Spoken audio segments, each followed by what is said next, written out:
From the Rural Radio Network Market Desk, I'm Bryce Doeschot as we continue our conversation with Derrell Peel. He's with Oklahoma State University as we dive into last week's two big reports coming out from USDA that impact the cattle industry. That's the July cattle inventory report alongside the cattle on feed report. Derrell, July 1st, the July 1, I should say, report showed a small increase in the beef cow number compared to January. How should we interpret that, and what kind of early herd rebuilding signs are we seeing, if any? Yeah, so the first one, again, in these two reports, for the cattle on feed report, we were looking at the July quarterly breakdown of steers and heifers in the feedlots.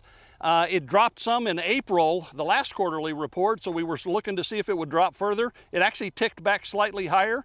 So the cattle on feed side of it says that about 38% of all the feedlot inventories are still heifers. The cattle inventory report gives us a direct estimate of those beef replacement heifers, and that number was, as we said earlier, it's the smallest in the history of that report.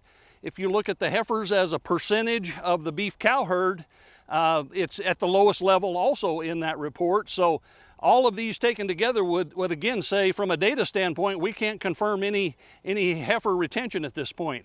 Now, if you talk to producers out in the country, there's a lot of interest in it. I think a lot of people are asking questions, but I think, it appears that it's still pretty cautious. And I think when you put it all together, the data as well as what I hear out in the country, I would say that we're moving very slow. If there's any heifer retention, it's at a fairly minimal level and moving very cautiously at this point.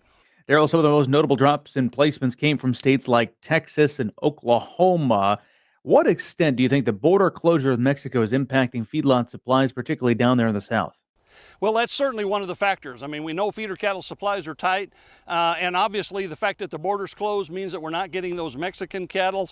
It's obviously the biggest impact on those feedlots in that region that rely on those supplies. They're really scrambling to find alternative sources of cattle, but it is having some impact nationally as well. It contributes to that tight supply.